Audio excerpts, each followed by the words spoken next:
one of the things I've seen a lot around here. There's a lot of pressured decisions that have to be made around Crest Fund. Yeah. We don't make decisions when they're easy. Just wait till they're hard. No.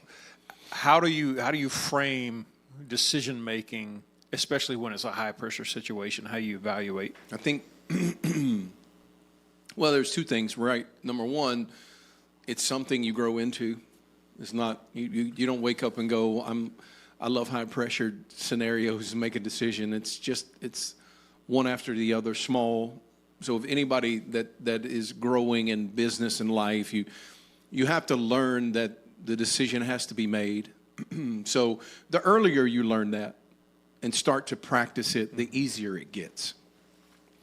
But as you get older, we need a stopwatch, Simone. As you get older, I think for me, there's three things that always hinge on my decision making.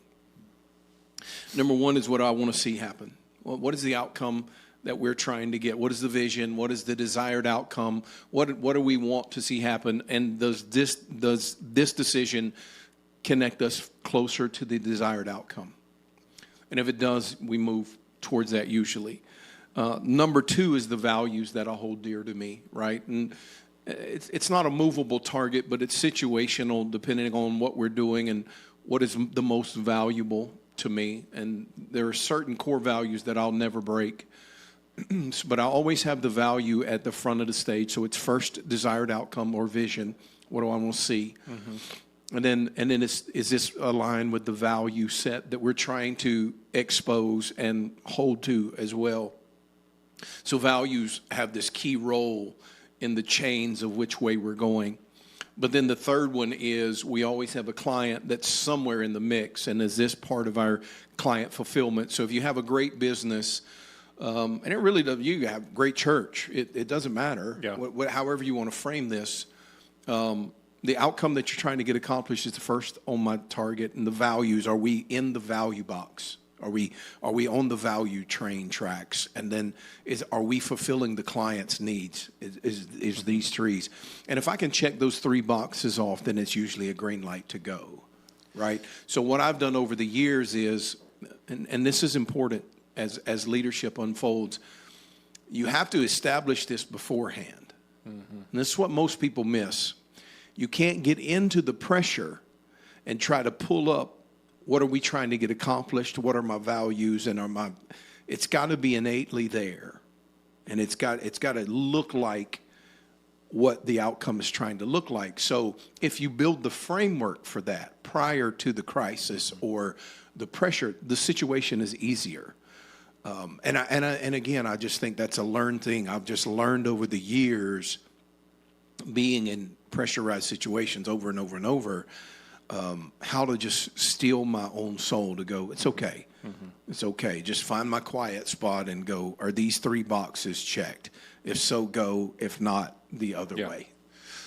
So I've watched you now. It seems like it's pretty almost reflexive. I think for a lot of people, it's probably reactive. It's not planned what you said, but yours seems to be more reflexive.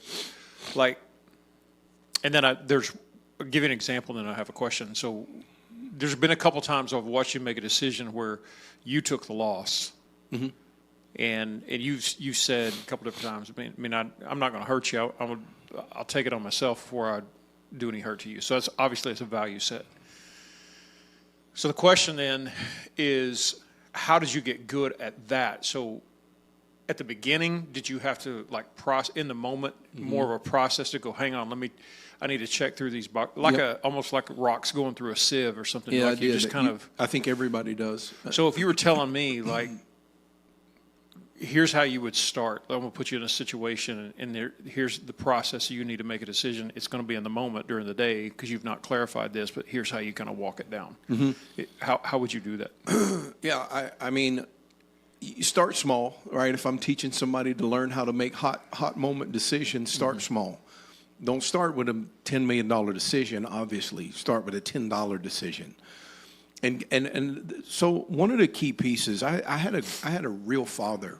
One of the key pieces as I've grown up in life was having somebody behind me or over me or however you want to say that can fix my mess, that was farther down the road than I am, and they can fix it. So I can lean on them as a backstop. So as I was growing in my teenage years, I had that with my dad. My dad was a fixer of all things, right? He was a brute of a man, just, a man's man, can fix anything. I can do anything. So I had that. So I knew if I messed up, that my dad could fix it. So that would be the first thing that I'm telling young leaders or growing leaders is get into a space, a group, a place, a program, that it's okay to mess up. I think it's really important, John, that you got to miss it. You got to learn to be okay with missing. That's really key to the pressure. You got to be okay. Like, I screwed that up. I messed that up really, really bad. And you got to get okay with that. You got to get okay with that in a safe environment.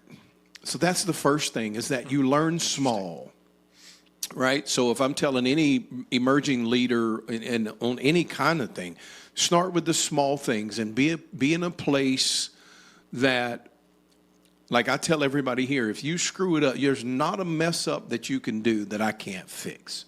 I can fix it, right? And it gives this safe space to go, oh, okay, well, I can push then, right? I can stretch my own envelope to figure out what kind of actual grace I have on my life. I can mess something up and go, oh, man, I didn't. Okay, well, Darren can fix it. So that's a big piece, so that when the pressure does come, you have this backstop. And if you learn it in a backstop, if you learn the lessons there on how to do it intuitively, then when the bigger ones come, it's there. And then the second piece of the question is, I think it's a learned response. It's just learned. And again, what's big to one is not big to another. Yeah. Right? So $1,000 decision over here doesn't mean a whole lot to me. It doesn't mean that that's not valuable. It's not a big decision for me. So what's big in one person's eyes is not big in the other person's eyes. So, the pressure that we would assume is on a decision is all relative pressure. If you got $100 million and you got a $10,000 problem, it's not a big problem. Yeah. If you got $10,000 and you got a $10,000 problem, it's a big problem. It's everything. Right. Yeah. So I think that's part of the learning curve. And then I've just gotten good over the years, or better, and I'm not where I want to be, but I've gotten better with having these core values locked inside. And one of my core values is that, like, I'll lose before you lose. I'll take the loss. Because I've been around long enough to realize I know I'll make it up. It's just money to me. You take the money. I'll take the loss. If that's what it costs me to get rid of something that bad, I'll pay it no matter what it is. And then you learn that speedily as you're growing business and you're doing things that really count and the weights are balanced on your shoulders. But I didn't learn it in the big things first. I learned it in the small things. And I think values are built, John. I don't think it's something you're born with. I think values are built. My dad used to tell me when he would let people borrow money, say, Daddy, what if they don't pay you back? He said, well, if that man can live with it, and I can live without it. And that was just something that created this value set in me that I'll lose before I let you lose. Yeah. Right? Whatever you say about me when you leave, I can't do anything about that. As long as I know I did everything I could, I'll take the loss if we can walk away. So those are things that I think values are built into you as you go. Right? You have this core thing, but then there are little things that are built into you as you go. Right? Like here, one of and you know this, one of my value is I won't ride in the car with another female. I won't go to lunch one-on-one with a female. It won't happen.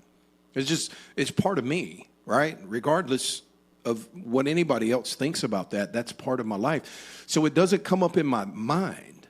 It never clicks in my mind. The question doesn't arise because I've been living with this value in every level, small level up to a larger level. So that value has stacked equity inside of my soul. Does that make sense what I said? Yeah.